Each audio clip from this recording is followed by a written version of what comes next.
responsável aqui pela Associação Brasileira de RH do Vale do Paraíba. Para a gente, nós estamos na nossa segunda reunião via Zoom, então os associados são bem-vindos, os não associados também são muito bem-vindos.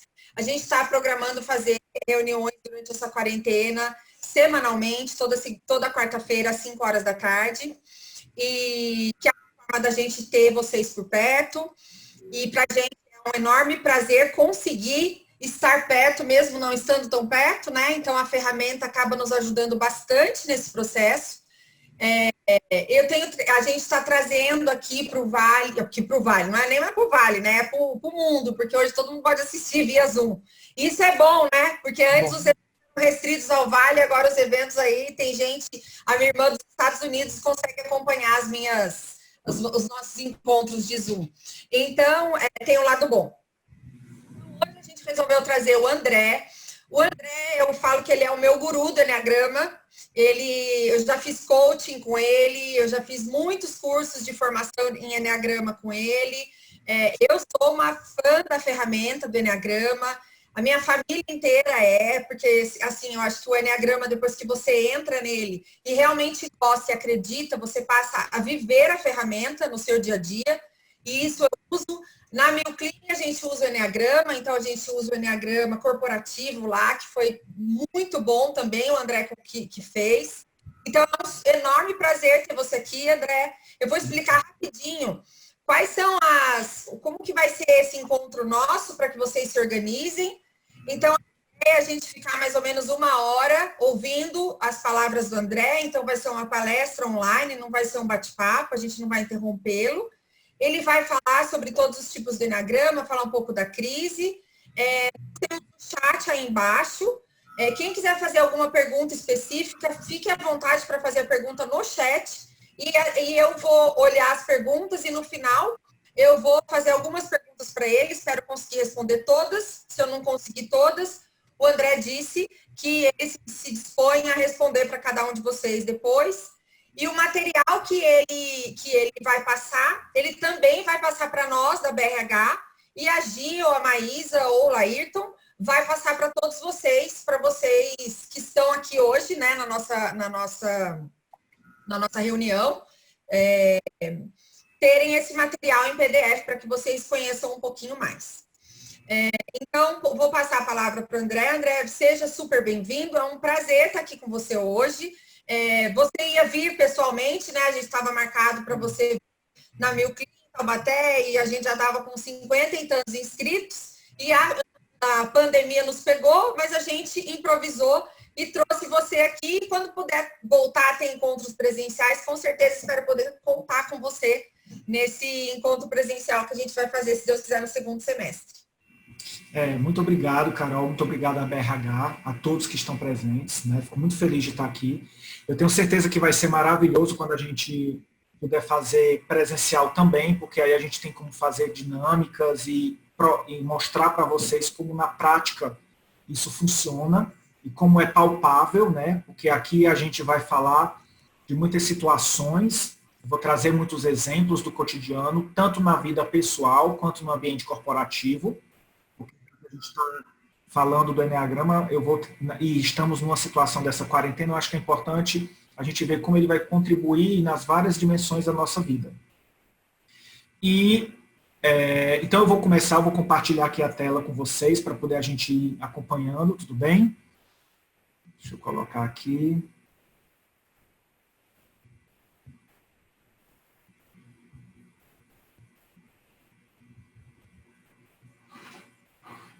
Pronto. Enneagrama, uma ferramenta para superar a crise e nos preparar para o futuro. Né? Então, quando a Carol perguntou assim, nossa, André, eu gostaria muito que a gente pudesse fazer uma palestra, alguma coisa online, e a gente tinha uma proposta antes, porque antes a gente ia fazer uma palestra sobre Enneagrama corporativo para vocês. E aí eu disse, Carol, vamos mostrar a aplicação disso numa outra perspectiva, né, que é uma coisa mais atual.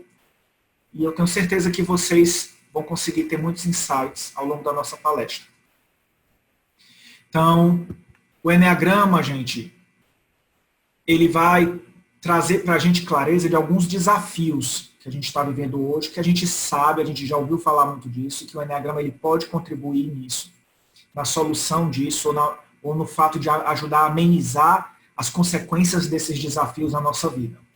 Alguns desses desafios é a própria incerteza sobre o futuro, que muitas pessoas têm vivido hoje, né? A gente sabe que existe uma situação econômica que a gente ainda não tem como mensurar qual vai ser a realidade dela após essa crise.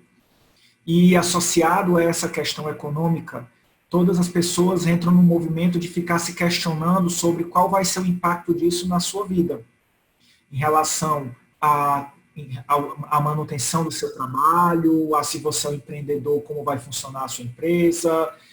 E eu vejo muitos profissionais liberais também entrarem num movimento de até se questionar se realmente aquilo que eles fazem hoje, ou que eles acreditavam que era a missão ou o propósito deles, vai continuar fazendo sentido depois de tudo isso que eles estão passando. Eu tenho tido contato com algumas pessoas que têm me buscado, que têm falado comigo pelo WhatsApp, tenho feito alguns atendimentos também, e essas pessoas têm trazido essa demanda, né? Tipo, como é que eu me percebo dentro dessa situação agora do mundo? Será que aquilo que eu acreditava que era de verdade o meu propósito está fazendo sentido agora que esse mundo está se reconstruindo? E será que eu me percebo nessa reconstrução? Isso tem trazido muita ansiedade para as pessoas, né? As pessoas que já sofriam de ansiedade têm tido muito desafio para lidar, para tentar evitar as crises de ansiedade, as crises de pânico. Para algumas pessoas já denota algumas situações de depressão, né? Pessoas que perderam muitas coisas, perderam emprego. A própria questão do isolamento social tem se tornado um desafio. E aí nós vamos falar sobre isso na perspectiva do Enneagrama. Talvez isso ajude vocês a lidar melhor com esse isolamento. Porque quando a gente entende quais são os motivadores que estão nos impulsionando a reagir de uma maneira X ou Y ao isolamento social, como a Carol disse, a Marina dela está super feliz porque conseguiu botar as rotinas em dia, né, atualizar tudo que estava pendente. Já para a Carol está sendo desafiante, né? Então, cada pessoa tem um ritmo, tem um jeito. Os conflitos nos relacionamentos. Eu confesso que eu vi até uma reportagem falando sobre que o índice de divórcios aumentou muito na China depois da pandemia. É lógico que as pessoas, né, fizeram a ponderação de dizer que provavelmente também esse indicador não é tão verídico, porque passou-se muito tempo os cartórios sem trabalhar, né? Então, quando eles voltaram, tinham que dar conta do atraso. Mas a gente entende que é muito comum, e eu tenho acompanhado muito, e eu tenho trazido situações dessa dentro do Enneacômico também, porque eu acho que quando você traz isso para o lúdico, a pessoa olha para aquela situação da vida que está fazendo ela ter raiva, ela ri daquilo, e aí ela começa a olhar aquilo de outra maneira. Mas a gente sabe que o nosso dia a dia é um dia a dia de muita correria de trabalho, de cuidar dos filhos, de cuidar da casa, de estudo, e isso limita a nossa convivência. E quando agora a gente está sendo forçado a ficar convivendo mais, é natural que os conflitos também se potencializem, né? Mas a gente tem como olhar para isso de uma perspectiva que evite essas situações desgastantes, né? Então, só botar uma coisa aqui, que eu vou programar aqui o relógio, tinha esquecido.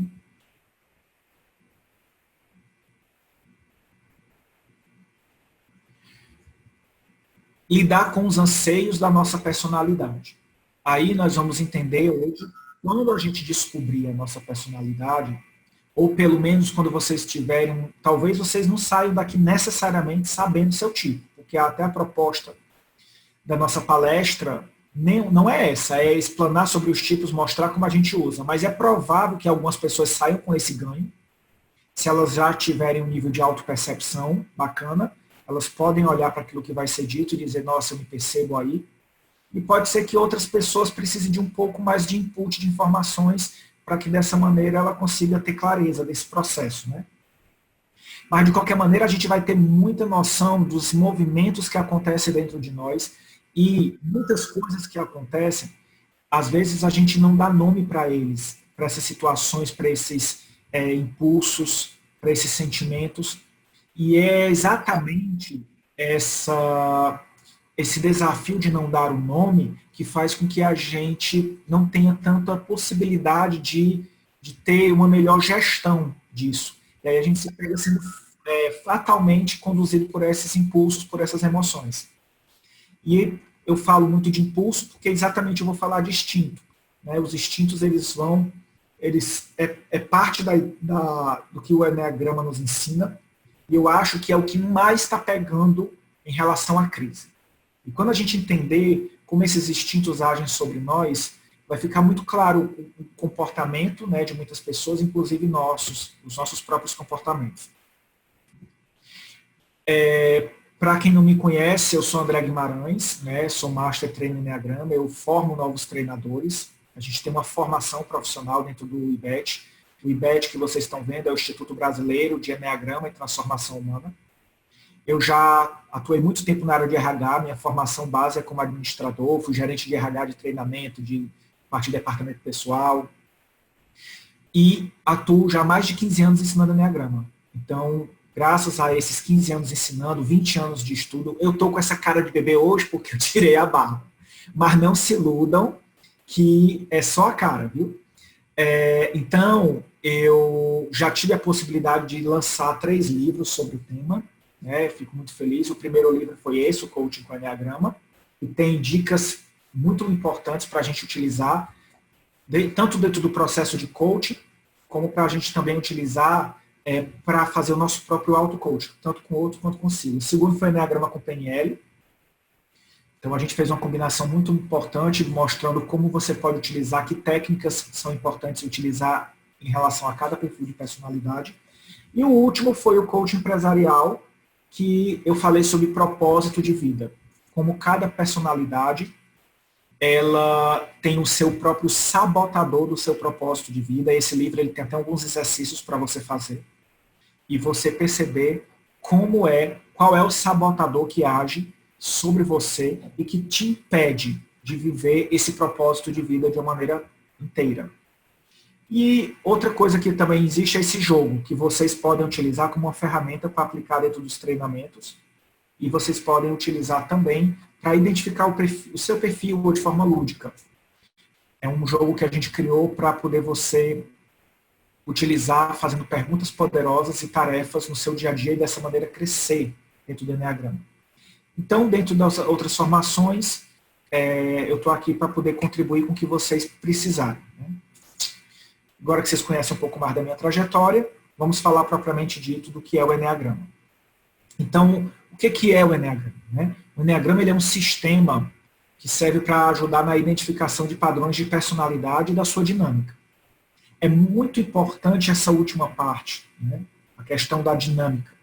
Porque você pode estar dizendo assim, André, mas existem tantos outros assessments que permite que a gente possa mapear o comportamento e os padrões de comportamento. A gente tem o MBTI, a gente tem o DISC, a gente tem agora o CIS Assessment, tem tantos outros aí que mapeiam qual é a diferença do Eneagrama para esses outros assessments. Por que usar o Eneagrama? Por causa exatamente dessa possibilidade de entender o dinamismo da sua personalidade a qualquer momento. O que acontece?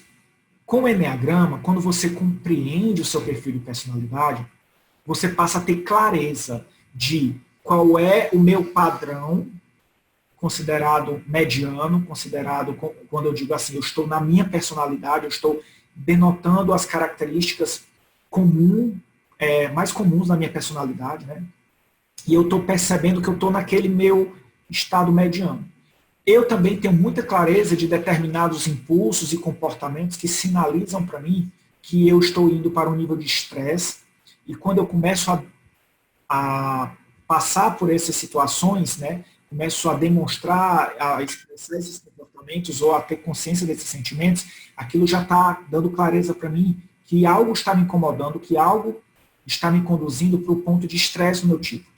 E aí eu posso ter a capacidade de fazer a escolha de mudar. E como é que eu faço para mudar? Porque o Eneagrama também traz com muita clareza quais são os comportamentos que você pode cultivar para poder ir sanar essa situação de estresse trazer você de novo para o seu centramento e levar você para aquele seu ponto de segurança, para aquele seu ponto de equilíbrio. Então, a grande diferença do Eneagrama para outras ferramentas, né, é que você empodera a pessoa. Uma pessoa, ela não precisa estar passando pelo teste para identificar se evoluiu ou não. Ela automaticamente tem a consciência e a autopercepção, e a qualquer momento ela pode fazer esse movimento de se olhar e dizer, nossa, não está bacana. Se eu continuar assim, as consequências serão danosas. Eu já sei para onde é que eu vou. Ao mesmo tempo, ela também tem clareza de, nossa, eu estou cultivando esse tipo de comportamento, que coisa maravilhosa, porque eu sei que para minha personalidade, fazer isso é um sinal de crescimento. Então, a grande questão é que você ganha uma régua, e aí você passa a ter clareza dessa régua, e onde você se localiza nela. Então, isso é por isso é uma das principais questões que faz as pessoas se apaixonarem tanto pelo Eneagrama. Porque eu passo a me empoderar, eu passo a ter o domínio dessas informações e eu posso a qualquer momento ter consciência de onde é que eu estou dentro dessa evolução da minha personalidade. E aí, quais são os principais benefícios da gente conhecer o Eneagrama? Primeiro, o autoconhecimento. E nesse momento que a gente está vivendo hoje, isso é muito importante, porque o Eneagrama, ele te ajuda a ter resposta para algumas perguntas que talvez você tenha se feito ao longo da vida e até hoje não tenha encontrado uma certeza que essas respostas possam existir. E ele traz muitas dessas respostas. E às vezes ele também te traz perguntas. Perguntas que até então você nunca tinha nem parado para pensar. E quando a sua consciência amplia, quando você passa a ter uma noção melhor de como é que está sendo a minha trajetória e o que de verdade está me impulsionando, é quando eu percebo que essas perguntas começam a surgir. E é isso que o Eneagrama me proporciona, esse nível de autoconhecimento, de fazer as perguntas certas. Né? Porque para cada tipo tem essas perguntas que são centrais. E é exatamente por isso que eu criei aquele jogo, porque o jogo ele trabalha com perguntas poderosas específicas com questões de cada tipo. E aí você tem como fazer o seu próprio processo de auto-coaching. A inteligência emocional, porque quando você adquire essa ferramenta, você passa a ter uma clareza de quais são as principais emoções que você tende a buscar e aquelas que você tende a evitar e as consequências dela da tua vida. Quais são os comportamentos que já denotam que tu está indo para o estresse, que já trazem para ti uma situação de clareza de que algo precisa ser feito para que aquilo não seja danoso para a sua vida. E como você pode gerir melhor essas emoções, porque você começa a dar nome para elas com clareza, você começa a ter percepção disso no teu corpo também. A gente vai entender que o Eneagrama ele nos ajuda a entender muito essas dimensões da mente e do corpo. A inteligência comunicativa, porque aí eu passo a ter estratégias claras para me comunicar com cada estilo de personalidade. Eu evito os filtros de distorção. Que são os filtros de distorção? Dentro do Eneagrama, nós temos algumas palavras que têm um significado muito impactante para o nosso inconsciente, para o inconsciente de cada pessoa daquela personalidade. Então, por exemplo, as pessoas do tipo 1 de personalidade, elas têm uma grande preocupação com o juízo de valor. Nós vamos entender isso mais na frente. Então, quando você está se comunicando com alguém, você fala, você está errado. Naquele momento que você fala errado, por mais que a pessoa esteja errada, você automaticamente dispara nela um gatilho que vai fazer com que ela entre num processo de defender a todo custo a opinião dela. Porque agora não é mais uma questão sobre o que eu estou falando. Não é mais uma questão sobre aquilo que foi feito, e sim sobre o meu juízo de valor. E eu, como tipo 1, nesse momento, eu não consigo dissociar o fato da minha pessoa. E aí a minha comunicação fica truncada. Porque naquele momento, eu não te escuto mais. Naquele momento, eu só escuto a minha voz dizendo que eu preciso provar para você que eu não errei. Porque é inadmissível para mim errar. E aí é onde quando eu conheço o Eneagrama, eu adquiro essa inteligência comunicativa e eu percebo a melhor maneira de lidar com a comunicação em cada personalidade, evitando esses filtros para que a minha comunicação tenha o mínimo de ruídos. A inteligência relacional, porque eu aprendo a construir relacionamentos mais saudáveis, eu aprendo a conseguir criar redes e eu aprendo a conseguir lidar melhor com cada perspectiva dessas personalidades, né? Me traz uma clareza de propósito. André, mas eu tenho muita certeza do meu propósito.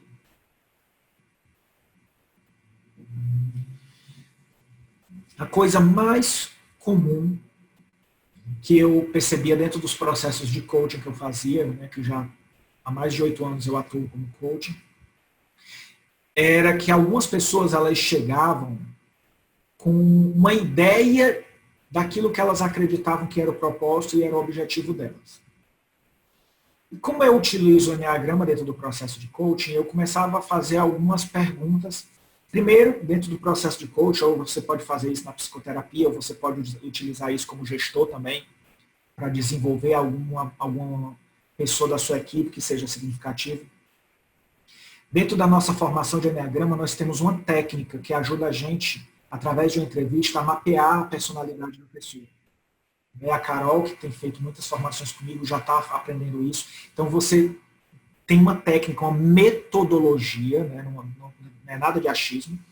Existe uma metodologia onde você vai fazendo aquelas perguntas e você consegue identificar o perfil da pessoa. E dessa maneira, você consegue ajudá-la dentro da lógica do próprio tipo dela. E aí o que acontece? Muitas pessoas chegavam com essa ideia, né? Eu identificava junto com a pessoa o perfil dela, e aí em cima da lógica desse perfil eu começava a abordar o que para ela era a realidade a partir do momento que ela descobriu essas motivações do tipo dela.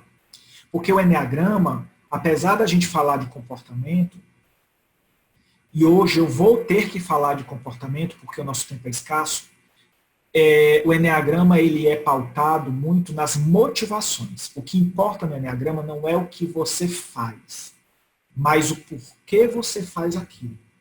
É isso que define a sua personalidade.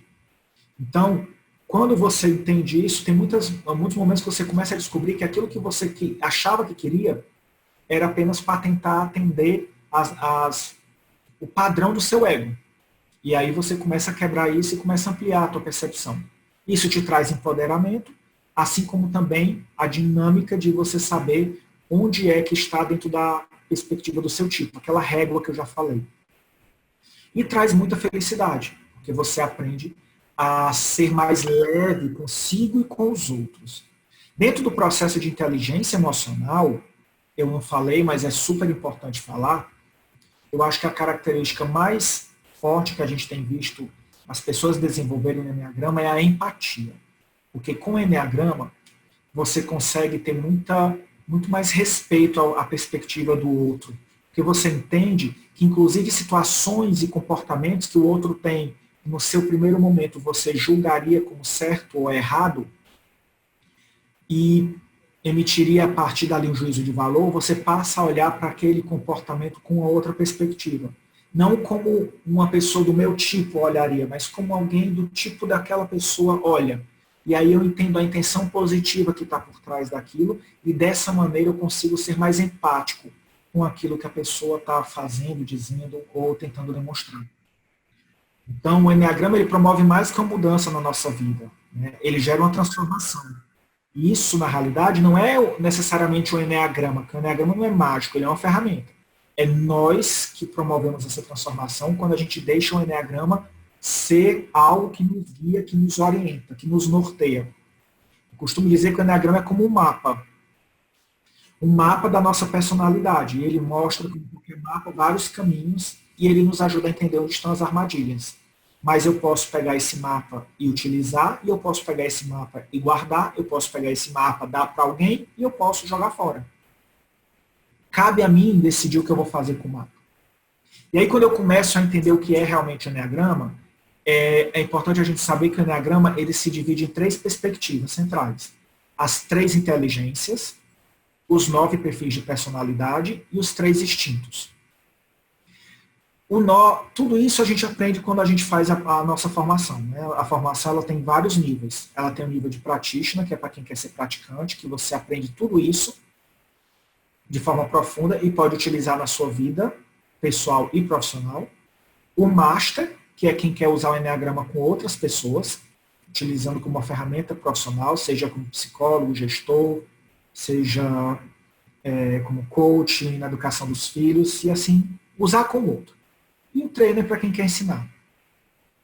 Então, nós vamos ter aqui as 3 dimensões. O Enneagrama, ele leva esse nome por causa dos 9 perfis de personalidade. Ennea, do grego, quer dizer 9, e gramos quer dizer desenho, pontos, que é o que traz o símbolo do Enneagrama que nós vamos ver logo logo.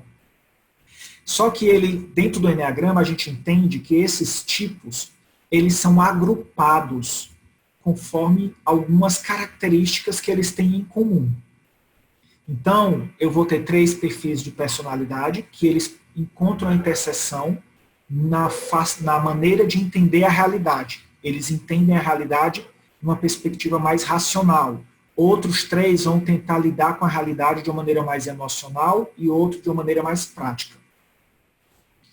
Então, eu vou falar um pouquinho de cada coisa dessa e vou associando com tudo aquilo que a gente está vivendo hoje. Então, quais são as 3 inteligências? E aí você pode prestar muita atenção, porque você pode já começar a se identificar. Lembrando, dentro de cada uma dessas inteligências, a gente tem 3 perfis de personalidade. Então, eu posso ser uma pessoa que eu costumo entender o mundo na perspectiva do centro racional. Quando eu sou uma pessoa que eu uso a razão para lidar com as situações da vida, significa que eu tendo a priorizar a inteligência racional. Eu priorizo o meu centro racional para gerir as minhas decisões e atitudes. As pessoas que são assim, normalmente elas são muito analíticas. São pessoas observadoras, são pessoas retraídas. Retraídas quer dizer tímidas, de forma alguma. Retraído quer dizer que eu tenho dificuldade de me expor a nível emocional. Eu posso falar sobre tudo, eu posso rir, eu posso brincar, eu posso fazer um discurso, desde que eu não fale de mim, da minha intimidade, dos meus sentimentos, desde que eu não tenha que me expor a nível emocional. E são pessoas que precisam entender as coisas para que possam agir, tomar decisões. Então, se você pressiona uma pessoa racional para que ela tome uma decisão rápida, sem ela ter tempo para pensar, pode ter certeza que a resposta é não. Então, quando você chega para um racional e você traz uma situação nova, ele vai dizer, eu preciso pensar, preciso analisar, calma, preciso de um tempo para poder pensar sobre isso. Por quê? Porque ele quer mensurar todas as possibilidades. E dessa maneira, ver qual é a que vai dar o melhor resultado para aquilo. Então, como é a melhor maneira de eu lidar com pessoas racionais, observadoras, analíticas? Sabe? Essas pessoas são muito aquelas pessoas que gostam de números, de pensar, de analisar, né? Aquela pessoa que é mais reservada. Eu acho que na empresa de vocês ou na vida de vocês, vocês devem ter essas pessoas mais, né, pensativas, que às vezes as outras pessoas costumam julgá-las como pessoas frias, como pessoas egoístas. Então você pode muitas vezes ouvir as pessoas falando de um racional, ou se você é racional, ou já ter ouvido as pessoas dizerem para você, você é muito egoísta, você só pensa em você, você é muito frio, você não demonstra os seus sentimentos, não se apega. Mas na realidade é porque o racional ele tem um outro funcionamento. E aí ele precisa primeiro entender para poder se posicionar. É por isso que para você se comunicar, para você liderar, para você dar feedbacks para essas pessoas, é muito importante você lembrar dessa palavra que está aí, convencer. É necessário você, quando vai se comunicar com essa pessoa, seja qual for a perspectiva, nem que seja a esposa com o marido, você saiba assim, eu vou me preparar para convencer a pessoa. E como é que eu convenço um racional? Eu levo dados ou fatos, ou as duas coisas se tiver como. Então, vou para uma reunião, meu chefe é racional, vou fazer um feedback com o meu funcionário e ele é racional, o que eu faço? Eu levo planilhas, eu levo números. Porque contra números E fatos, não há argumentos. Então, os racionais, se você chegar com ele com a planilha e dizer, ó, a meta X, alcançado foi Y, o que você me diz sobre isso? Automaticamente a pessoa vai avaliar e vai dizer, olha, tem um problema e vamos tentar resolver. Agora, eu vou falar de comportamento. É muito importante, então, você sempre pensar que, por racional, ele precisa entender o fato e a consequência. Então, é importante você dizer, olha, no dia X, quando você utilizou a palavra Y, naquela nossa reunião, a consequência daquilo foi que as pessoas que estavam lá se sentiram desrespeitadas. Inclusive, aconteceu essa situação, e é muito importante que, no segundo momento, você talvez evite, né, que seja importante você evitar essa expressão, essa palavra. Então, quando você traz o fato com clareza e você demonstra a consequência desse fato, você ajuda o racional a entender. E dessa maneira ele fica mais fácil de utilizar, de absorver esse feedback. Né? Então, essa é a dica para as pessoas racionais. As pessoas do centro emocional são pessoas que têm uma tendência a focar nas suas próprias emoções, nas emoções dos outros, que focam muito nos relacionamentos interpessoal. Então, o que acontece? Quando essa pessoa está com algum problema de relacionamento, às vezes na família, ela está ali tentando trabalhar, ela vai muitas vezes se flagrar, a sua mente sendo raptada para aquela situação. Ela vai lembrar do que aconteceu, ou vai se pegar pensando na resposta que vai te dar quando chegar em casa, porque é como se, enquanto eu estou com um problema de relacionamento com alguém que é significativo para mim, é como se a minha mente ficasse o tempo todo focando em resolver primeiro o relacionamento, antes de qualquer coisa. É óbvio que eu consigo trabalhar, é óbvio que ao longo do dia eu posso treinar minha mente para conseguir deixar isso no segundo plano, mas exige treino e exige esforço, não é fluido. Para o racional, o emocional, o fluido é pensar como resolver aquilo. Então, automaticamente, as pessoas emocionais, elas também buscam ter mais empatia, elas buscam se colocar mais no lugar do outro, elas têm uma preocupação com o status, assim, como é que o grupo me vê, como é que o grupo me percebe, será que eu estou sendo ou não aceita dentro desse grupo, qual a imagem que esse grupo tem de mim, é muito importante a questão da imagem para os emocionais, e eles buscam a atenção, buscam chamar a atenção das pessoas, cada qual dos três emocionais usa uma estratégia. Um vai ajudar todo mundo, o outro vai bater todas as metas, o outro vai ser muito diferente, especial, para que todo mundo perceba ele. Então, como é que eu lido com emocionais? Eu lido envolvendo essas pessoas. Então, se você está na liderança, é muito importante você criar estratégias para que essas pessoas se percebam envolvidas. O envolvido é em alguns momentos, pedir a opinião dessa pessoa sobre algo. Não precisa ser em todos os momentos. Mas eu também não posso esquecer que, às vezes, se eu quero que a minha equipe esteja engajada, é bom eu tanto uma ou outra vez partilhar, né, desse processo decisório, por mais que eu não adote aquilo que as pessoas estão dizendo, mas eu demonstro interesse em saber. E também existe a coisa de eu partilhar o que vai ser feito antes daquilo acontecer. Os emocionais ficam muito chateados quando a coisa já começa a acontecer e eu não fui consultado. Não fui, pelo menos, informado. É diferente de a empresa vai ter uma mudança, um procedimento X, e a gente vai começar a implementar, e aí o líder reúne todo mundo e diz, olha, eu quero reunir vocês porque vocês são importantes, e aí é onde entra a questão do envolver, de eu demonstrar a conexão que existe entre mim na liderança e as outras pessoas. Eu valorizo vocês como profissionais e por isso eu quero dizer que vai acontecer tal mudança, isso vai ser para o nosso melhor, eu espero contar com vocês. E uma coisa muito importante para a gente engajar um emocional naquilo que a gente quer, é a gente pedir a ajuda deles. Então, essa expressão, eu gostaria de contar com a ajuda de vocês, com a colaboração de vocês, ela dispara no inconsciente das pessoas emocionais um gatilho que faz com que a pessoa se predisponha rapidamente a entrar numa postura de abertura, né, de proatividade. E o centro prático que ajuda são as pessoas que têm muita facilidade de ação, de realização. São pessoas voltadas para a impulsividade, que são pessoas que têm uma comunicação tão assertiva que às vezes são criticados como pessoas agressivas, pessoas impacientes, que muitas vezes atropelam os outros sem querer por causa da necessidade de realizar. E essas pessoas, elas gostam de uma conversa direta, franca, objetiva. Elas têm uma grande facilidade de ter o foco na ação, evitam ficar envolvendo a parte emocional do trabalho, e essas pessoas, é importante para elas terem atenção nessa questão da empatia, porque muitas vezes os conflitos vêm daí, delas não lidarem bem com os emocionais, né? E acaba perdendo o engajamento da equipe. Então, como é que eu lido com essas pessoas? Sempre lembrando de resolver algo.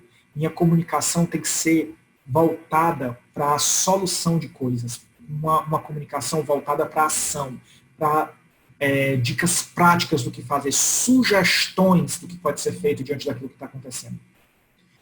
E o mais objetivo possível, para que essas pessoas consigam manter a atenção em mim. Porque se você vai com muitas teorias, que é os racionais, ou se você vai com muito dedo, que são os emocionais, as pessoas práticas se desconectam na metade da conversa e já não estão mais prestando atenção em você.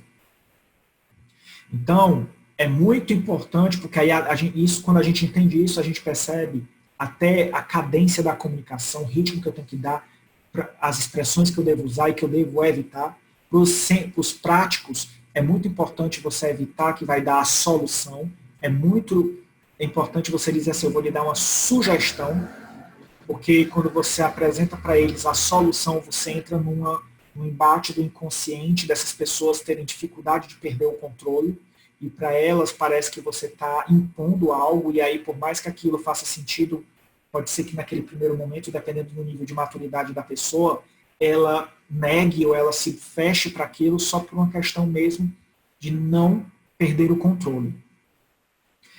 E as pessoas práticas, elas têm um desafio em lidar com a raiva é algo presente para elas, é algo que às vezes cega e tira elas desse controle, e é algo que pode ser muito bem trabalhado dentro da perspectiva do Eneagrama.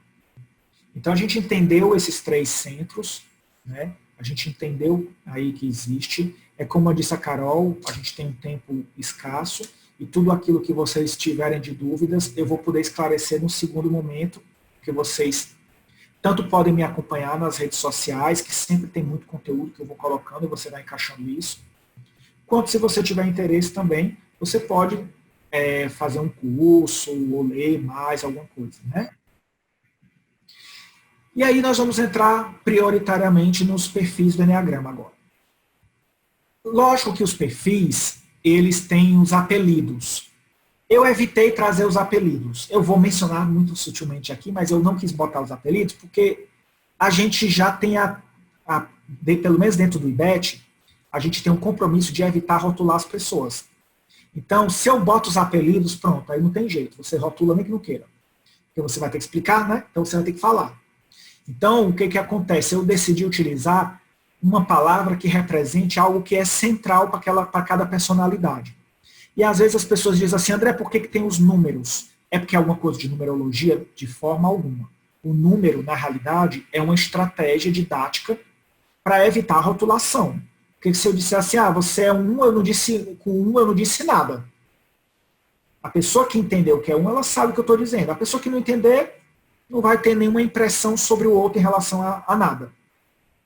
É diferente de eu chegar e dizer assim, você é uma pessoa, sei lá, muito intransigente, perfeccionista. A pessoa, você é perfeccionista? Pronto, já. Mesmo quem não conhece aquela pessoa, já ficou com a impressão dela. Então, para evitar isso, a gente utiliza os números, né? Então, tem toda essa coisa da didática, do respeito ao outro.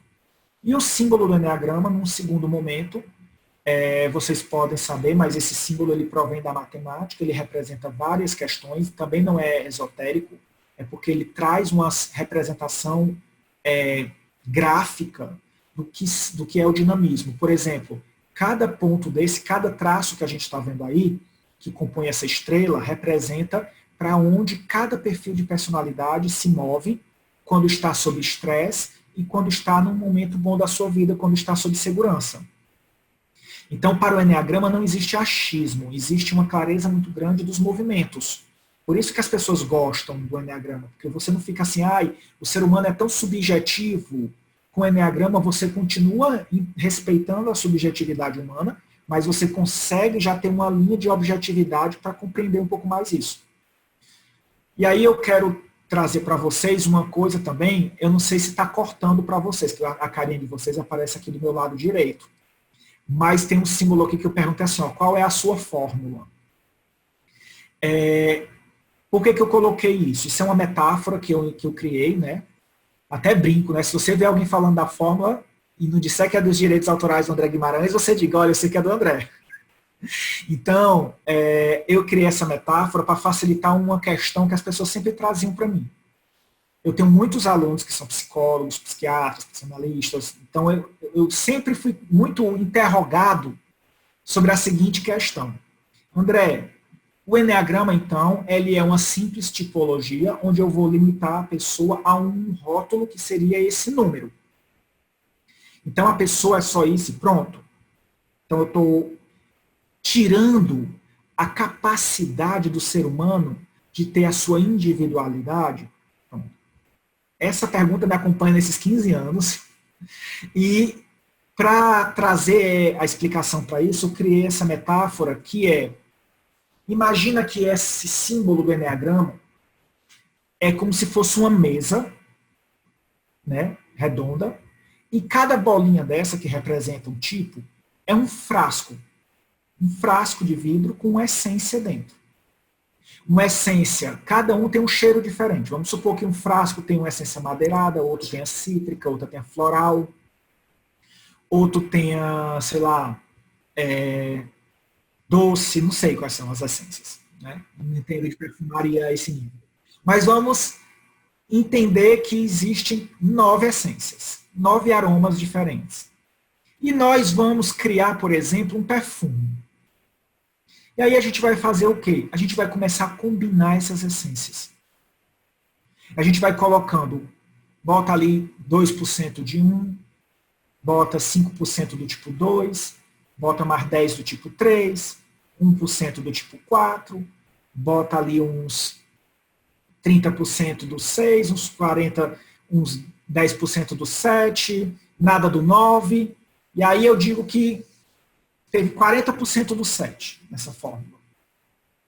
Quando eu digo que nessa fórmula eu tenho 40% do 7 e os outros 8 tipos estão diluídos em menor proporção, é natural que quando eu que estou de fora sinta o cheiro desse perfume, esse perfume ele sobressaia o aroma do ponto 7. Então, isso significa que nós temos um pouco dos 9 tipos, mas um deles vai sobressair em nós, vai ser o predominante. E aí, quando eu entendo esse predominante, eu entendo que esse é o meu primeiro impulso. É a força que, na maioria das vezes, vai tentar agir dentro de mim nas situações. Mas eu tenho todo um arsenal de possibilidades que estão dentro de mim, adormecidos ou não, mas eles estão lá, e que eu posso trazer à tona. E aí as pessoas também perguntam, eu posso mudar de perfil de personalidade? Aí eu sempre pergunto a seguinte coisa, para que mudar se todos são bons? Na realidade, o Eneagrama não precisa mudar, porque quando eu digo que eu vou mudar, eu parto do princípio que um é melhor que o outro. E nós não precisamos mudar. O que a gente faz é, ao longo do nosso processo de evolução com o Eneagrama, a gente vai agregando coisas positivas das outras personalidades e dessa maneira a nossa fórmula ela vai ficando mais refinada, vai ficando com um aroma diferente, um aroma que eu vou criando ao longo da vida. E aí eu vou perceber que isso vai gerar níveis de consciência diferente entre pessoas do mesmo tipo de personalidade. Então eu posso ter 3 pessoas do tipo 8 do Eneagrama, uma que está com nível de consciência bem baixo, ou seja, está bem no automatismo do ego, está bem ali, como está descrito nos livros. Eu tenho uma outra pessoa que já conheceu o Eneagrama, está iniciando a evolução, ainda cai muito nos mecanismos da personalidade, mas ela já toma consciência. E eu vou ter outra pessoa que já está numa caminhada há bastante tempo e que provavelmente não demonstra mais tantas características do perfil. Só que o que acontece? Quem olha de fora talvez não veja que essas pessoas, talvez ache que essas pessoas não são do mesmo perfil de personalidade, porque elas têm comportamentos diferentes em situações similares. Mas quando a gente entende o Enneagrama, a gente continua compreendendo que as três são do mesmo perfil ainda, porque o que motiva elas ainda é a mesma coisa. Eu posso, por exemplo, diante do medo, atacar, fugir ou paralisar. São três reações completamente diferentes, que são disparadas por uma mesma motivação, que é o medo. Com o Enneagrama é a mesma coisa. Então, dependendo do meu nível de maturidade, na minha caminhada dentro do Enneagrama, eu vou deixando algumas características de lado, que não fazem tanto sentido, e vou agregando características positivas, tanto do meu próprio perfil, quanto de outros. E aí a gente vai entender que eu tenho o perfil número 1, eu vou descrever sucintamente cada perfil. O perfil número 1 é o da retidão, são pessoas que têm uma grande preocupação com essa retidão em todas as áreas da vida, em ter comportamentos que são muito basados entre certo e errado, porque essa retidão exige isso. Tem um grande foco na qualidade, por isso eles têm a facilidade de chegar nos ambientes, nas situações e olhar para aquilo que está imperfeito. E aquilo que está imperfeito chama muito mais atenção para eles do que o que é perfeito, o que está correto. Por quê? Porque na realidade ele aprendeu ao longo da vida, e a gente vai ver que no Enneagrama, quando a gente faz o curso, a gente entende que tudo isso aconteceu na nossa infância. E dentro do curso eu vou explicando como é que veio da infância na vida adulta, e você vai percebendo o filmezinho passando na sua cabeça. Então, por exemplo, no caso do tipo 1, normalmente eram crianças que eram muito cobradas para serem pessoas corretas, para serem boas meninas, bons meninos, e que não eram reconhecidos por isso. Eles faziam aquilo que era certo porque era a obrigação. E aí eles crescem, se tornam adultos, que passam também a fazer as coisas por uma obrigação. E quando os outros fazem as coisas boas, eles olham para aquilo e pensam, não tem por que elogiar, ele não fez mais que a obrigação. Mas se eu vejo algo errado, aquilo me chama atenção porque me soa como uma imperfeição. E aí, sem eu querer, eu começo a falar mais do que está errado, do que acolher o que foi correto. E isso gera muita crítica para as pessoas. E as pessoas começam a se afastar de mim. E eu, como tipo 1 de personalidade, também trago muita crítica interna. Sempre um julga o outro muito menos do que ele se julga. Ele tem uma voz interna muito grande, que fica o tempo todo, 24 horas do dia, julgando ele. Isso gera muita tensão interna para o mundo. E essas pessoas, elas têm a intenção positiva de fazer com que todo mundo faça o seu melhor e dessa maneira o mundo seja bom. Mas nessa busca de fazer o seu melhor, elas às vezes focam tanto na tarefa que esquecem do ser humano e acabam sendo vistas como pessoas duras e exigentes. Gente, por que eu estou falando às vezes de uma perspectiva mais severa de cada tipo? Eu não quero ser tipo 1, porque o tipo 1 é ruim. Na realidade, porque no Enneagrama, até porque a gente tem pouco tempo, se a gente começa a falar só coisa bonita, todo mundo quer ser tudo. E aí você não vai se descobrir. Então, como eu tenho pouco tempo, eu vou falar de algumas características boas, mas eu vou falar de algumas coisas que são desafiantes. Porque se você for capaz de olhar para o tipo e dizer, meu filho, é isso aí que eu sou, é o que tem para hoje, olhando para as coisas que são desafiantes, é porque com certeza é você. Não vai ter auto-engano. Né? Então, eu vou pedir permissão para vocês, mas todos os tipos têm coisas maravilhosas. O tipo 1 tem planejamento, organização, companheirismo, senso de equipe, né? Liderança, tem várias características maravilhosas. O tipo 2, eu não vou explicar a infância de todos, eu expliquei só do tipo 1 para a gente entender como é que isso acontece, porque senão não dá tempo também. Que isso começa na infância e vai até a vida adulta. Para todos os tipos vai ser da mesma maneira. A questão do tipo 2 é que o foco dele está na doação. São pessoas que fazem tudo pelos outros, ao ponto de se anular. São pessoas que elas não conseguem perceber onde é que termina elas e onde é que começa a necessidade do outro. Na realidade, ela só vê a necessidade do outro. É por isso que muitas vezes o tipo 2, ele tem a facilidade de dizer o sim para a pessoa e a dificuldade de pedir ajuda. Dizer para o outro não é algo muito doloroso para o 2, porque ele tem medo da pessoa não pedir mais ajuda dele, da pessoa se afastar, da pessoa não gostar, da pessoa julgar ele como egoísta. Porque ele foi ensinado que para ser uma pessoa boa, ele precisa ser alguém que ajuda. E aí, isso se torna, ao longo da vida, uma prisão para o tipo 2, porque ele se torna uma pessoa que faz muitos sacrifícios pelos outros, ao ponto de, às vezes, ter prejuízos financeiros, de saúde. Por quê? Porque ele se preocupa tanto com o outro, cuida tanto do outro, que negligencia, ele faz todo mundo ir para o médico, e ele esquece de ir para o médico.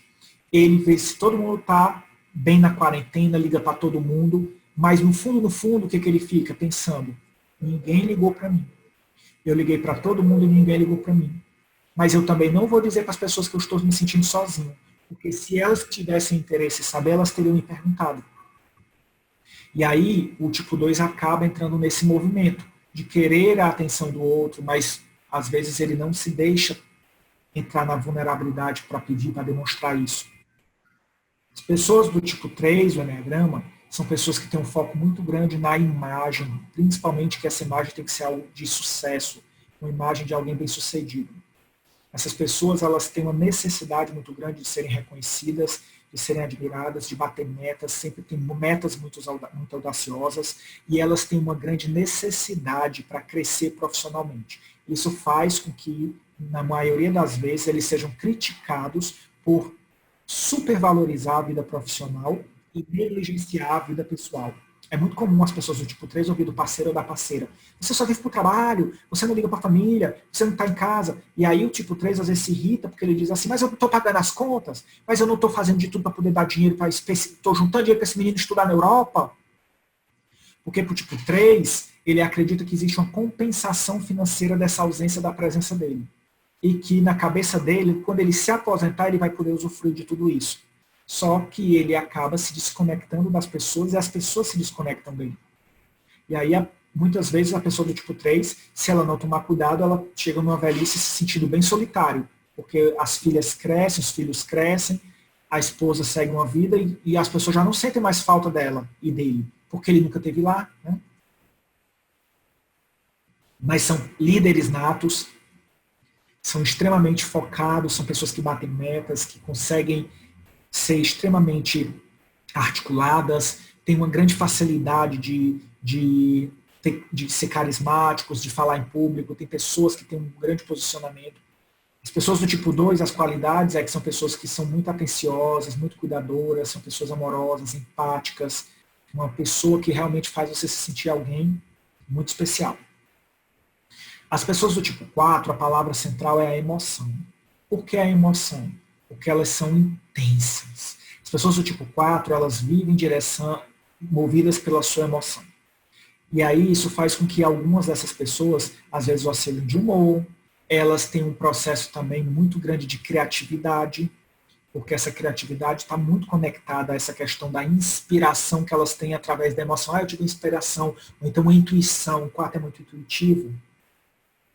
São pessoas também que, por lidar bem com as emoções e por viver esse mundo emocional de forma muito profunda, elas também têm uma certa facilidade em lidar com o sofrimento, tanto seu quanto dos outros.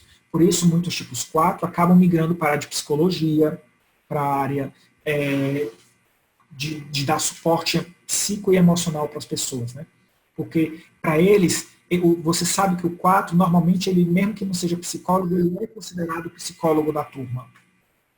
É considerado aquela pessoa que conversa, que dá atenção, que dá um conselho, que entende, e que muitas vezes, quando os colegas estão na bad, ele sabe exatamente o que falar para ajudar a pessoa a sair da fossa. Então, são pessoas que têm uma grande conexão também com a questão da necessidade da espiritualidade, de um propósito de vida, e tem como características positivas a criatividade, a espontaneidade, a capacidade de ter mais empatia, de conseguir lidar com as suas emoções. O tipo 4, ele é muito, como eu falei, também ele tem várias características que ajudam ele, principalmente nesse processo de criação e inovação. O tipo 5 são pessoas extremamente observadoras, são pessoas que têm uma capacidade analítica muito grande e que, por isso, essas pessoas têm uma grande capacidade de pensar, entender e analisar. Eles são muitas vezes considerados introspectivos, as pessoas reclamam que eles não demonstram tantos sentimentos, e que essas pessoas têm dificuldade de falar dos sentimentos. Elas são pessoas que têm muita preocupação com a sua privacidade, de invadirem seu espaço. Né? As pessoas do tipo 5 têm como qualidade o fato de serem uma mente muito fria nas situações de tensão, né? Eles não perdem o equilíbrio emocional, eles são muito analíticos, são muito estudiosos, têm uma grande sede por conhecimento. São pessoas que acabam indo muito para a de tecnologia, que têm uma grande necessidade de aprendizagem, uma grande cobiça por conhecimento, por entender as coisas. As pessoas do tipo 6 são os preocupados, já diz o nome, é aquela pessoa ansiosa que muitas vezes está sempre pensando nas possibilidades que o futuro pode trazer. E é sempre o medo do pior acontecer no futuro. Então o 6 está sempre dizendo, e se acontecer isso, se acontecer aquilo?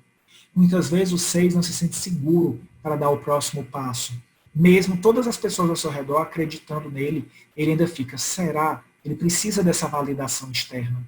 As pessoas do tipo 6 são muito responsáveis, sempre cumprem aquilo que é designado, gostam de ser pessoas que têm uma rotina, que têm um planejamento. Essas pessoas, elas gostam, mas elas têm uma grande questão que são as dúvidas e as vozes. Dessas vozes que eu digo são as possibilidades, né, que ficam ali na cabeça do 6, que fazem, às vezes, ele ter dificuldade de se posicionar. Mas são pessoas bem família, bem leais, bem gregárias, bem responsáveis e colaborativas. O 7 é muito voltado para a inovação, são pessoas criativas, empolgadas, entusiasmadas. Pensa aquela pessoa festeira que está rindo com o vento, que está sempre de alto astral, que está sempre olhando para o positivo, que tem grande facilidade de mostrar para as pessoas o lado positivo da vida. Os tipo 7 deve estar tudo morrendo na quarentena, porque a quarentena traz para eles a sensação de isolamento, de prisão, de depressão, de tristeza. E tudo que os 4 e 7 fazem é fugir da tristeza. Eles sempre estão pensando em coisas que vão tirar eles da tristeza. Então, automaticamente, eles têm um grande desafio que é lidar com situações de sofrimento. O 7 foge do sofrimento a todo custo. Mas o 7 ele tem muitas coisas boas, porque ele é uma pessoa que tem uma grande facilidade de comunicação, de negociação. São pessoas altamente otimistas, alto astral, que lideram as pessoas, que têm uma grande capacidade de engajamento também. Então, os 7, eles trazem esse ar de leveza, descontração e motivação para os ambientes. O 8 são pessoas extremamente voltadas para a ação, assertivos, práticos, pragmáticos. A pessoa tipo 8 é aquela pessoa que ela é muito impaciente, que às vezes ela tem explosões de raiva e é difícil para ela controlar a raiva, porque o 8 ele quer logo chegar no resultado. E o 8, ele não tem papas na língua. Né? Ele diz assim, eu sou uma pessoa muito franca, muito direta. Os outros é que tem muito mimimi. Os outros é que não aguentam ouvir as coisas. O problema não é comigo. Os outros é que são sensíveis demais. Na realidade, existe aí uma falta de sensibilidade, uma dificuldade com a empatia, com a conexão com a vulnerabilidade. Porque as pessoas do tipo 8, elas têm grande dificuldade de assumir suas fragilidades. Porque a estratégia deles de lidar com o mundo é demonstrar que são fortes, duros e que suportam qualquer sinal de dor. Para o 8, viver não é simplesmente viver. Viver é sobreviver. Sobreviver a essa grande luta que é a vida. E por isso, as pessoas do tipo 8 têm como qualidades a liderança, o pulso firme, são muito decididas, são pessoas que passam uma segurança muito grande, né? Elas têm uma capacidade de ação, de realização e uma grande energia também, que faz com que elas movam pessoas em direção ao objetivo. As pessoas do tipo 9 são pessoas que fogem de conflitos, que procuram a todo custo lidar com as situações de uma maneira mais pacífica, por isso a mediação é tão significativa para elas. Apesar do 9 fugir do conflito, né, muitas vezes ele se vê caindo neles como mediador. É aquela pessoa que às vezes tem dificuldade de se posicionar e muitas vezes é omisso, porque ele acredita que quando ele é omisso, ele está evitando um conflito. E aí ele diz assim, a pessoa pergunta, você quer o quê, tipo 9? Você quer ir para a praia ou quer ir para a serra? Tanto faz. Você quer o quê? Quer comer lasanha ou você quer comer churrasco? Escolhe aí, tudo tá bom. É uma pessoa que deixa os outros, em muitas situações, tomar essa decisão porque ele pensa, para mim, para mim é mais importante ter paz do que ter razão. Eu não quero me estressar e me desgastar. E muitas vezes as outras pessoas costumam criticar os tipos 9, dizendo que eles são muito lentos, que eles têm um ritmo muito devagar em relação aos outros. Mas os 9, eles seguem o ritmo deles. Então, as qualidades dos 9 é que são pessoas extremamente dotadas de uma habilidade de mediação, são pessoas que sabem falar com os outros, dizer as piores verdades da melhor maneira possível. Eles têm uma grande facilidade de ter muita resiliência, muita paciência, muita capacidade também de manter a tranquilidade em situações de tensão, né? Então, são pessoas que trazem esse equilíbrio para os ambientes. E aí, gente, às vezes a gente pergunta assim, eu entendi os perfis e como é que esses perfis podem me ajudar? Né? Como é que eles podem contribuir, impactar na nossa vida? O fato da gente compreender nossa personalidade, né, o fato da gente não compreender a personalidade, que você pode dizer assim, isso não vai mudar nada na minha vida, eu não saber disso.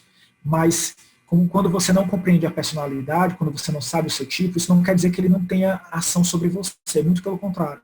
Isso quer dizer que toda vez que a estratégia do ego vai ser muito mais eficiente com você.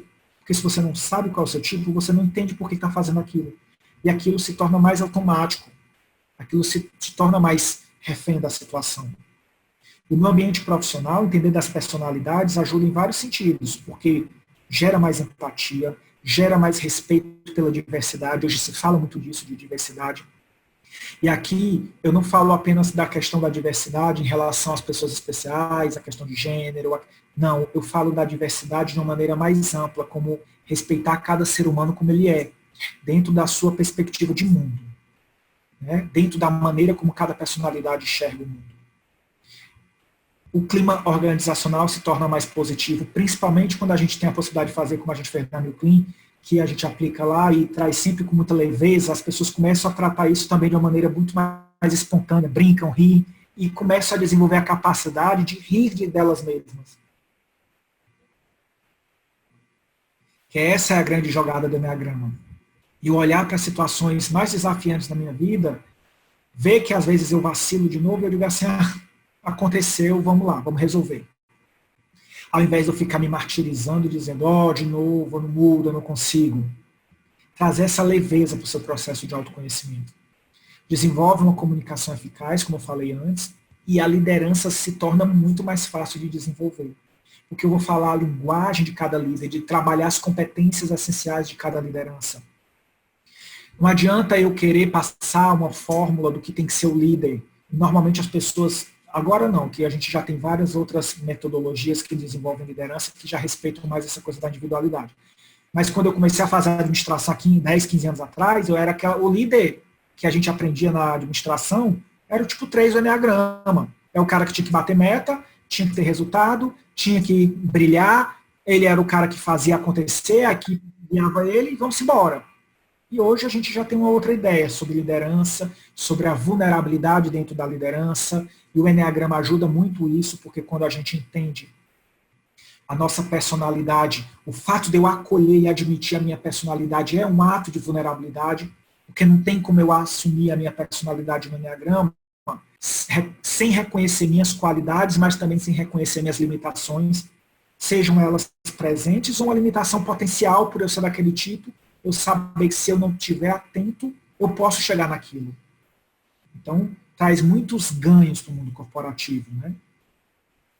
E para a gente encerrar, eu vou falar dos instintos de forma também sucinta, porque o Enneagrama ele nos traz muito isso.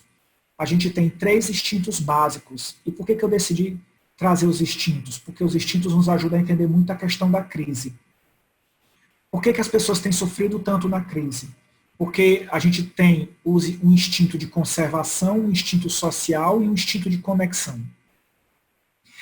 Cada um de nós tem um deles que é mais forte, que é predominante. Então, quando ele é dominante, ele conduz a nossa vida. O instinto é impulso, ele age na nossa vida muito mais rápido que a nossa personalidade. Por isso, quando a gente tem consciência dele, a gente tem muito mais ganho. A pessoa que ela tem um instinto de conservação como o dominante, ela tem um excesso de futuro. É aquela pessoa que está sempre pensando, meu Deus, eu tenho que juntar dinheiro, eu tenho que ter uma aposentadoria, eu tenho que ter saúde, porque lá no futuro vai que eu preciso, não posso depender de ninguém. Eu estou sempre pensando no futuro, eu estou sempre me precavendo. E esse instinto, quando ele é ameaçado, toda vez que o nosso instinto é ameaçado, ele dispara excessos. E a gente está vivendo uma quarentena. E a quarentena entra na questão do instinto porque ela disparou na gente uma questão de sobrevivência. Tudo que se relaciona à sobrevivência faz o instinto entrar em ação.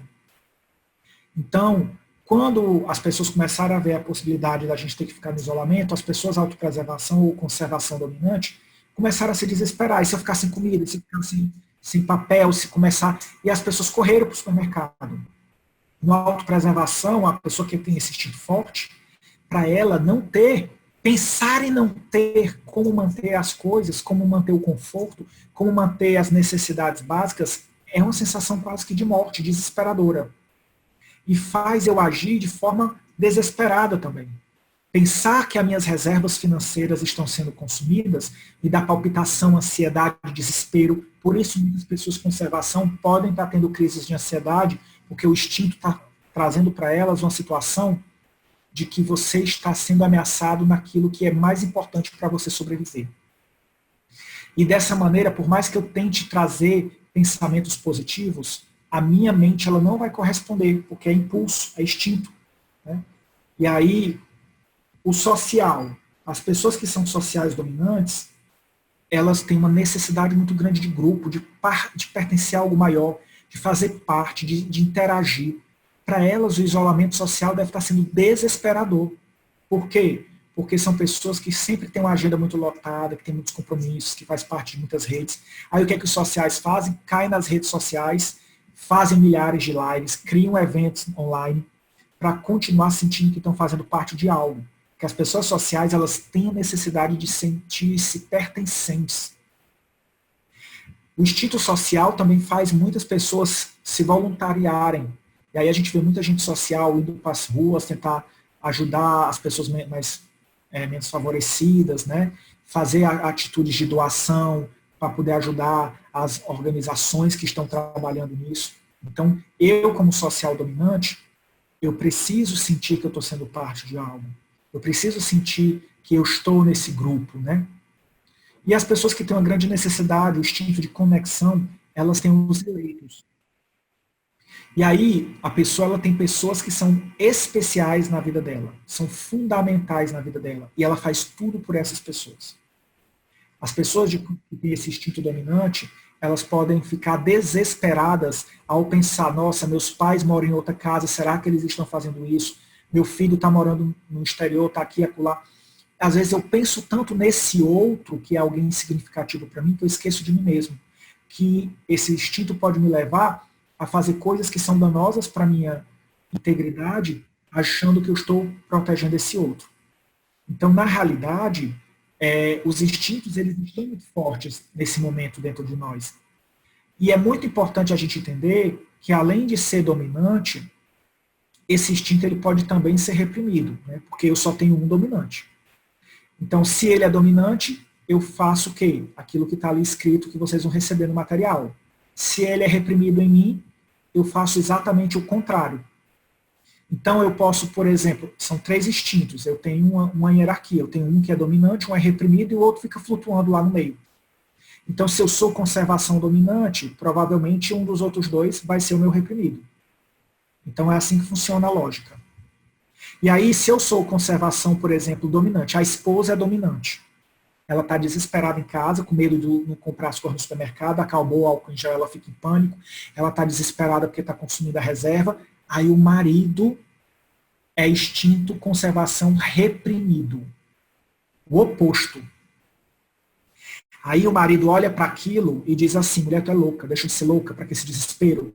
Porque se esse instinto é reprimido dentro de mim, significa que eu negligencio essa parte da minha vida. Eu ignoro e eu ainda me incomodo quando eu percebo que isso é excessivo em outra pessoa. É por isso que a gente vê os conflitos nos relacionamentos em casa, porque aí tem uma pessoa que é dominante, conservação, o marido é reprimido, aí o marido fica, deixa de ser louca, para que tudo isso, não sei o que, isso é besteira, eu vou trabalhar, vou sair, não quero ficar em casa não tenho medo de isso não pega em mim, e aí começa o conflito. O social dominante, se o marido é social dominante, quer sair, quer ver o povo, a mulher social reprimida não quer ver ninguém, detesta grupos, já diz assim, eu prefiro ficar em casa, que diabo que você tem que estar saindo no mundo, correndo atrás desse povo, fica em casa também, tem que estar no isolamento social. Eu não consigo entender porque você tem que estar batendo perna, porque como eu sou reprimido no social, eu não consigo entender como alguém pode precisar tanto dos outros.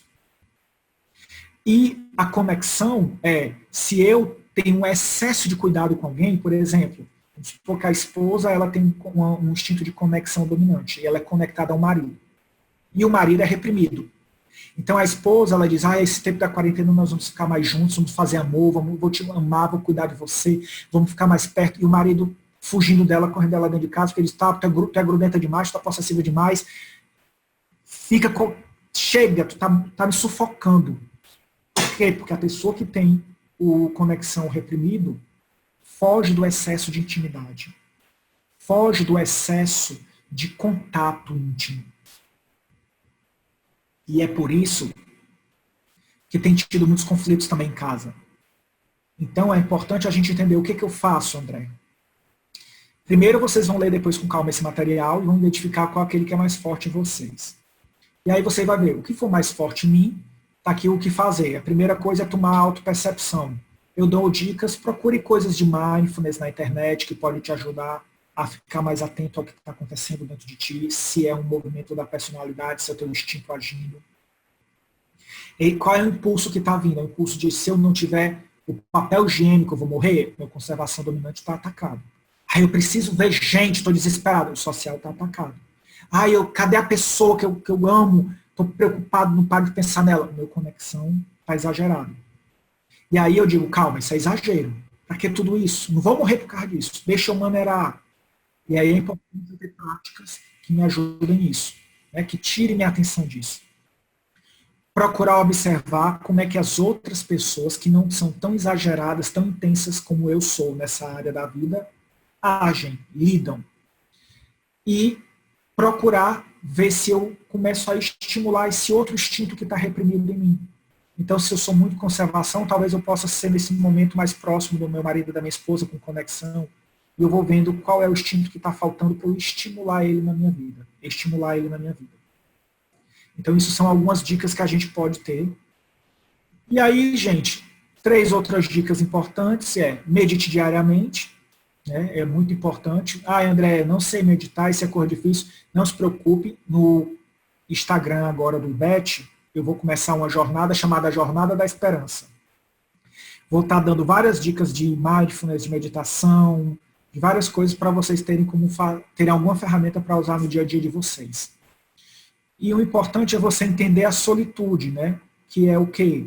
A solitude é quando eu consigo olhar para o momento de estar comigo mesmo e ver nele uma escolha de estar na companhia de alguém que é agradável para mim, que sou eu mesmo.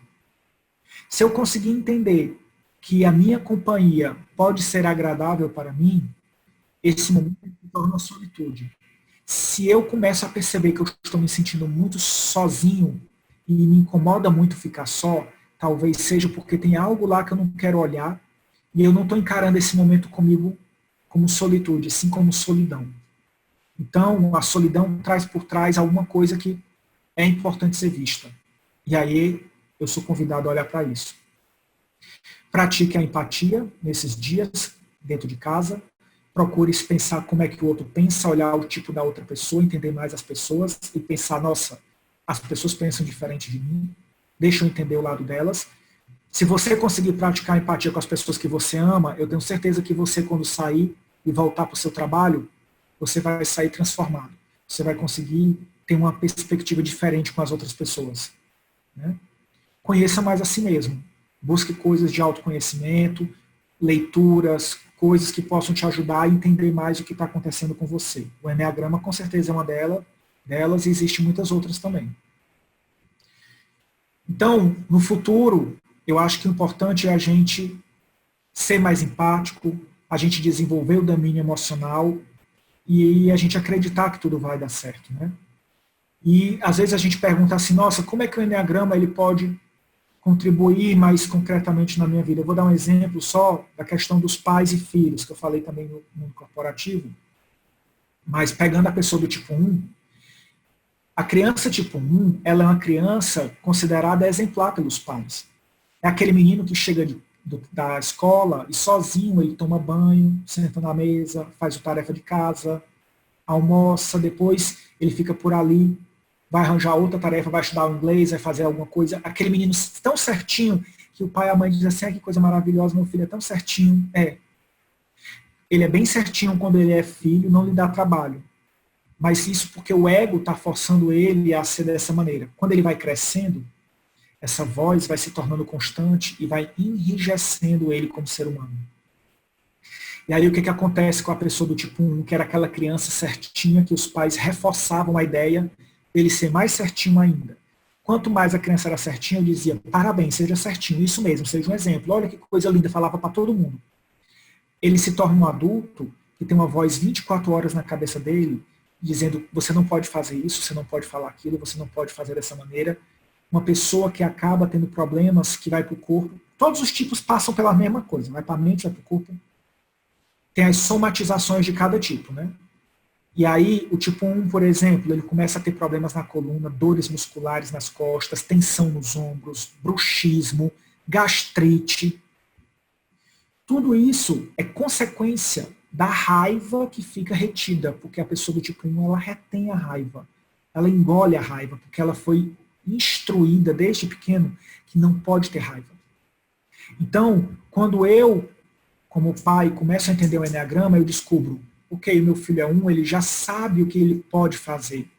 Eu tenho que ensinar ele, é o que ele tem direito a fazer também. Meu filho já faz as obrigações. Eu como pai e mãe, meu papel é ajudá-lo a entender que ele também tem direito a ter prazer na vida. Ele vai estudar, vai fazer as tarefas, vai cumprir o dever, mas ele pode brincar, ele pode se sujar, ele pode rir. Ele precisa saber que por mais que ele não tire 10 toda vez, vai ter momentos que ele pode tirar um 9,5 e isso não vai fazer com que eu deixe de amá-lo menos. E aí eu vou aliviar a tensão. Então, você tem que pensar assim, você como pai e mãe, o que você de verdade quer para o seu filho? Você quer algo que seja fácil para você? Ou você quer algo que faça ele ser um adulto feliz lá na frente? E assim acontece com todos os tipos do Enneagrama. Assim também acontece com gestores que muitas vezes falam coisas para os liderados sem saber do tipo de personalidade, são muito duros e causam até traumas. E eu não estou falando das pessoas como coitadinhas. Eu estou falando das pessoas que elas passam por coisas que nem elas sabem. E quando você adquire o Enneagrama, você tem a consciência e sabe o que fazer com cada pessoa, com cada jeito de ser, como melhor lidar com elas. Mas, acima de tudo, como melhor lidar com você mesmo. Então, é esse que é o convite do Enneagrama. Seja empático, sim. E seja, acima de tudo, autoempático. Tenha muito autoempatia. Acolha você mesmo, dentro das suas características. E aí eu deixo aqui o Instagram do IBET, para vocês poderem seguir. O meu Instagram também, andreguimarães.oficial. Né? Olha, eu vou logo avisando, é bem diferente. O Enneagrama do IBET, você vai ver conteúdos mais para gestão, aprendizado, é o Enneagrama profissional. E o Enneagrama do André, você vai ver eu fazendo o Enneagrama cômico, divertindo você e mostrando um lado lúdico da vida, do dia a dia, para você ver como o Enneagrama ele tem essas milhares de facetas. É uma ferramenta transformadora nas corporações, na vida, nos relacionamentos, e é algo que a gente pode se divertir muito com ele também. E agora eu vou deixar a Carol, que eu já ultrapassei o meu limite de tempo, peço perdão e vou abrir para a Carol. Foi ótimo, André. A gente super agradece a sua participação. Agradecemos aí a participação de todos vocês que ficaram com a gente até agora. Algumas pessoas já saíram, porque às vezes tem compromisso, mas acho que dá tempo de você responder pelo menos 2 perguntas que fizeram aqui. Uma delas a Isabel falou que viu que você também é hipnólogo, se a hipnose é uma ferramenta interessante para identificar as inteligências, os perfis e os instintos. Na realidade, ela é mais no sentido de ajudar a trabalhar as questões que estão mais no inconsciente de cada personalidade. Identificar mesmo é a técnica de entrevista, porque a gente usa no nível consciente. A hipnose a gente usa mais quando a pessoa tem alguma trava que é originada da personalidade dela, ou algum trauma mesmo, e precisa trabalhar isso. Tá. Aqui pediram para você aonde encontra os seus livros, aonde que podem comprar os seus livros, se quiserem comprar. Tanto no enneagrama.bet quanto no André Guimarães Oficial, lá no Instagram, você vai ver que tem um linkzinho azul claro, como se fosse o site da empresa. Tem linktree /enneagramibet ou /André, você clica, e aí lá você tem o curso online de coaching com Enneagrama, que está disponível, você pode adquirir, e você pode comprar tanto o jogo, coaching com Enneagrama, como você pode ir direto também no site da editora Líder. E lá você adquire também, e eles deixam na sua casa, porque no momento atual, né, você compraria nas livrarias, mas pelo site da editora Líder, você consegue que deixem na sua casa. Mas eu recomendo ver primeiro esse aqui, para quem nunca viu nada de Enneagrama, porque ele é mais básico até, o coaching. Eu já li. Bom, o outro é possível ter um único tipo ou é uma mistura de alguns? Não, a gente, na realidade, assim, a gente diz que nós temos um tipo, né? Só que esse tipo que a gente diz é o que é predominante. Quando a gente aprende o Enneagrama, a gente vai ver que é inevitável, a gente tem a combinação de todos os tipos sim, porque em algum momento eu vou para o meu estresse, eu vou para a minha segurança, eu tenho as asas, que são outros conceitos que eu não abordei aqui, mas que são tipos que se correlacionam com o meu. Então, quando eu digo que eu me correlaciono, e tem momentos que eu meio que me transformo nesses tipos, parece que eu me transformei nesse tipo, na realidade é porque eu estou trazendo a parte desse tipo que está dentro de mim. Então, nós temos sim uma combinação de todos, só que um deles é o predominante, então a gente só vai dizer assim, eu sou 7, eu sou 4, eu sou 3. Né? Eu não vou dizer, eu sou 9, 5, 8, 4, 3, 2, 1. Né? Então... A última pergunta. A Carol quer saber qual a relação do Enneagrama com a comunicação não violenta que a gente fez a palestra da Sabrina semana passada. Excelente pergunta. Na comunicação não violenta, a gente tem a parte que é da observação, demonstrar as necessidades e sentimentos, e depois a gente faz o pedido. São algumas das etapas do processo de comunicação não violenta. Então, primeiro, quando eu vou fazer a observação, quando eu vou descrever o fato dentro do processo, eu já uso o Enneagrama para evitar o filtro de distorção, que é aquelas palavras que eu falei, que quando a gente utiliza, a gente tira o ouvinte, o receptor, de uma linha racional e ele acaba sendo raptado pela amígdala dele, como dizia o Daniel Goleman, e ele entra numa resposta não mais só cognitiva, e sim um impulso emocional para reagir a algum estímulo que você deu. Então, quando você vai fazer a primeira parte da observação, você já evita os filtros, então já garante que essa pessoa não vai distorcer a conversa. Na hora de falar das necessidades e dos sentimentos, quando você tem conhecimento da sua personalidade, fica mais fácil você nomear isso, você dizer com clareza o que de verdade você está sentindo. E por fim, quando você vai fazer o pedido, você também entende o que está ali, quais são as palavras-chave que incomodam o inconsciente da pessoa, e na hora do pedido você evita utilizá-las e você tem uma maior probabilidade de fazer com que esse pedido seja aceito. Muito bem. Bom, tivemos muitos elogios. Mais uma vez agradeço todos vocês, você também, André. E dizer para o pessoal, gente, que assim, eu já estudei muito sobre o Enneagrama e o que ele fez foi assim, 0,01 em cima de tudo que tem. Quando a gente está num curso mais específico, ele fala de cada tipo 1, tipo 2, por mais de 1 hora. Então, assim, tem muita coisa, tem muito material. Vocês podem ler muito sobre isso, tem muito site que diz.